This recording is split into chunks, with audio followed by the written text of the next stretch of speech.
Welcome to the channel, everyone. I'm Skratch. This is another Raid Shadow Legends video. Guys, we got a bunch of events starting this weekend as well. And honestly, the entire week we had lots of events, a lot of summoning events.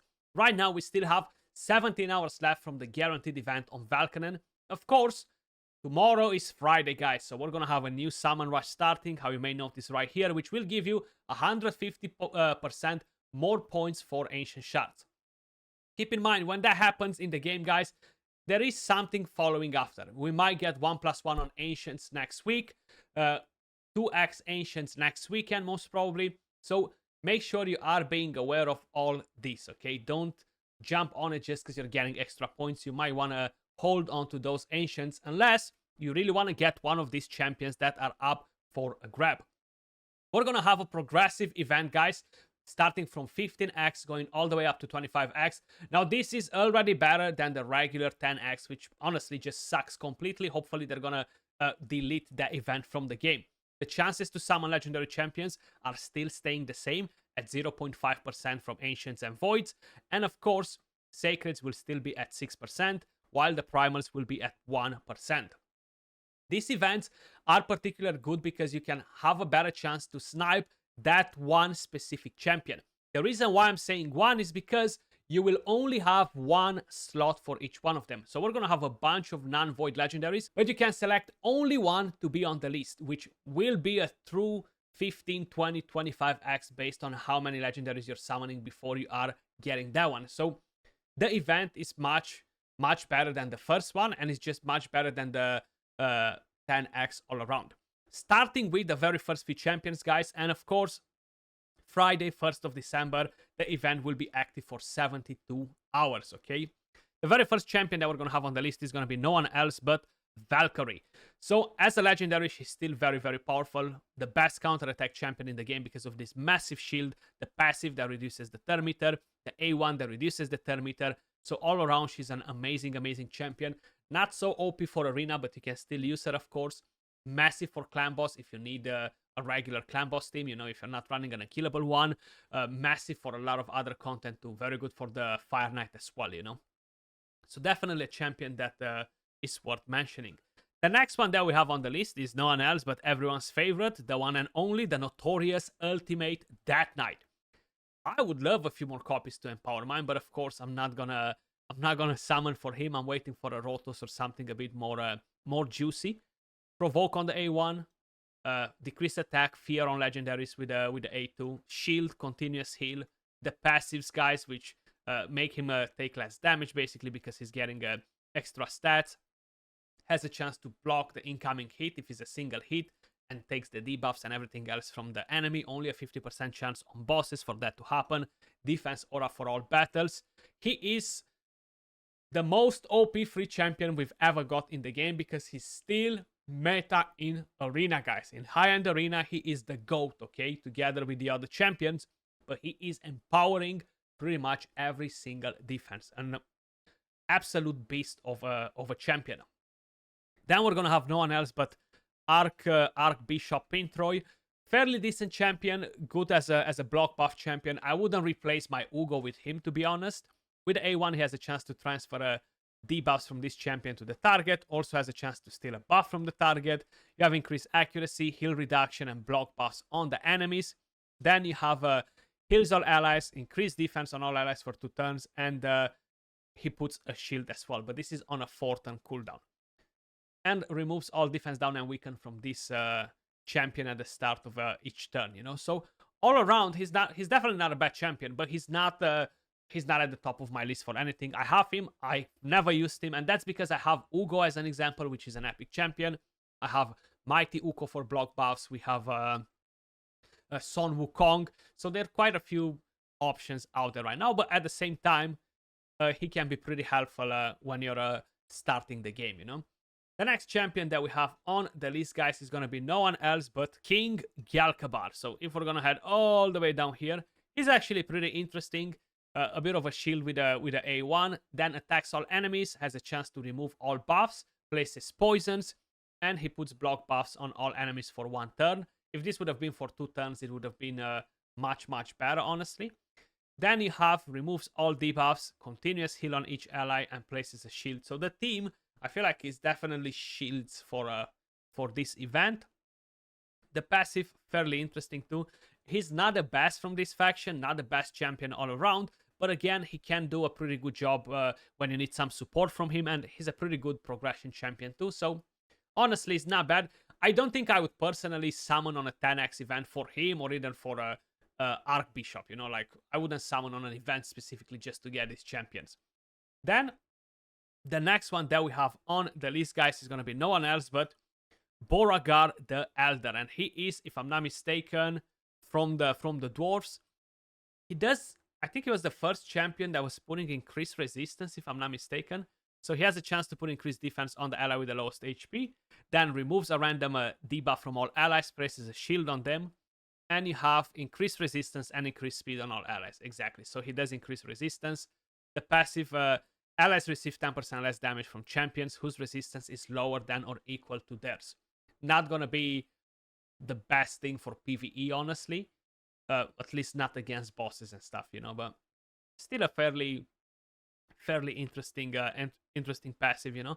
He's not a bad champion, but again, I wouldn't put him on my list unless I'm a Kraken that collects all the Pokemons. And of course, the last legendary that we have as a non-void legendary is no one else but Helicat, another amazing champion. And yes, I would summon on an event for this bad boy. Super powerful for arena, super powerful for PvE content too.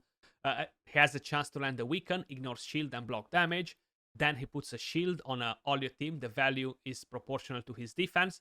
He does a pretty good shield. Block damage. When the block damage is removed or expires, places increased defense on your team. The passive counter attacks increases this champion's defense for each ally under block damage. And you have a defense aura for all battles. So out of this event, Valkyrie, Ultimate Death Knight, and Helicat are definitely S tiers as champions, and yeah, are worth it if you are planning to summon. But you can only select one of them, okay? So that's the good part. You don't have like 2-3 champions on the list. Now, in some cases like this, in a way, it's better to have multiple ones when you have multiple champions that you desire, you know? Because that has a higher chance for you to get one of them. But at the same time, I do prefer when you just pick one champion and you go for it. When we are talking about epics, guys, this is where the event is even better, because you select one epic and you have probably the best chance that you would have to summon that out of a guaranteed event. So we're gonna have Duedan the Runic as the first epic here. Pretty solid as a champion all around. And I'm just looking, did I just click on the... There we go. I thought that I clicked on the wrong faction for a second. I was like, where is he? I can't see him. I need glasses. With the A1, he has a chance to remove a debuff from all allies. Think about Doom Priest's passive, but instead of that being like a basic skill, of course, not being 100% chance. Then attacks all enemies, places a shield, and increases the duration of all buffs on all allies by 1 turn, which is nice. Places a taunt on the champion for 1 turn, a strengthen, and a counter attack buff. And he has a defense aura for all battles. He looks freaking sick as a design, and great for many areas. Great as a mischief target in Hydra. Great for the Shogun dungeon too. So definitely not a champion to sleep on. Good for faction wars. And of course, we have the last non-void epic champion, which is no one else but the one and only Miscreated Monster. I gotta say it, he used to be one of the best epics in the game. When he was added, he lost a lot of value since. Now, if you are progressing through the game, you might need him for faction wars to give you some support. You might generally need him even for the lower tiers of arena or for the spider dungeon to give you a massive shield. He's the one to do it. This skill right here attacks all enemies. The more damage you do, the bigger the shield, basically, you know? So you're gonna get a massive shield. The A1 has a chance to stun or to land the defense down. You get ally protection and continuous heals, which usually tend to kill him pretty quick. And then you have the passive, which places a fear on enemies that are attacking an ally or him when they are under ally protection buffs, basically. And HP aura for arena. So he's still a solid epic, but I feel like he's not necessarily as impactful, as important as he used to be back in the day. Talking about legendary champions, guys, void legendary champions, this is where it gets juicy for whoever has void shards and has been saving for these particular champions. Now is your best chance that you ever had to get them, basically. Warlord, one of them. I absolutely love my Warlord. I hope I'm not going to summon another one because mine is +4 and I'm super happy with that. I would love to get a new champion instead. But my god, still one of the most powerful skills right here. Orcish Rituals. Attacks all enemies, puts all the enemy skills on cooldown, and has a chance to fully deplete their turn meter. You're getting healing, you're getting shield, you're getting block debuffs. With the A1, you're increasing the duration of debuffs. Resistance aura for all battles. Like, what else you want? What else you want? Warlord, the absolute MVP, the GOAT, okay? And the other Void Legendary that we have on the list, guys, is gonna be no one else but Sulfurion. Very strong for Hydra, very strong for the Spider's Den, and he can be used in many other areas as well. He looks amazing as a champion. The A1 attacks an enemy, fills the champion's turn meter. The A2 places HP burn on all enemies, and it instantly activates it. So think about having Ignatius and Theodore, or Ignatius and Cisia together, doing one skill, you know. So that's very nice. I wish this would be unresistible because that would really make him super consistent for the Spider, you know. And of course, very powerful for Hydra. Revives all dead allies with 50% HP and turn meter and grants an extra turn. So it's kind of like damage support sort of a thing, but the main damage comes from HP burn detonation, you know. So overall, he's a pretty interesting champion, 100%. I know a lot of you guys love him, so you're gonna have a chance to go and get him. I'm saving all my voids and I'll be waiting for 15 chance on Yumeko, you know. Hopefully it's going to be the same way. And yeah, I do need probably to save a lot of shards if I really want to have a chance at getting her, you know.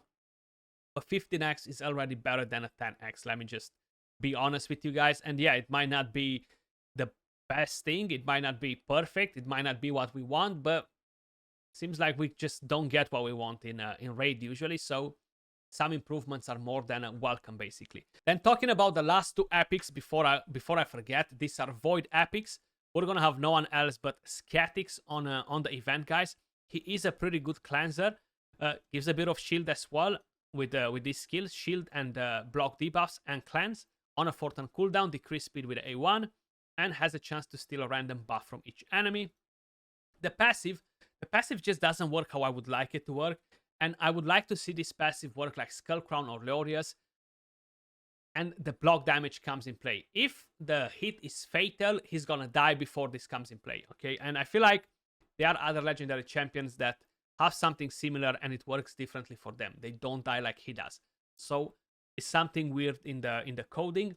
And then of course we have no one else but Atlan the Golden, which is a pretty good damage dealer as well. So this is what we have for this weekend, guys. It's a pretty massive event. Of course, Ancients, Voids, Sacreds, and Primals are involved in the event. 72 hours. Let me know if you are planning to go for any of these events. And just generally, do you think they are better than the 10x events? You prefer this over them? I just hope they completely scrap the 10x events because they're coming out from my nose. That was all for the video. Appreciate every single one of you guys watching, and I'll catch you all soon in the next one. Peace.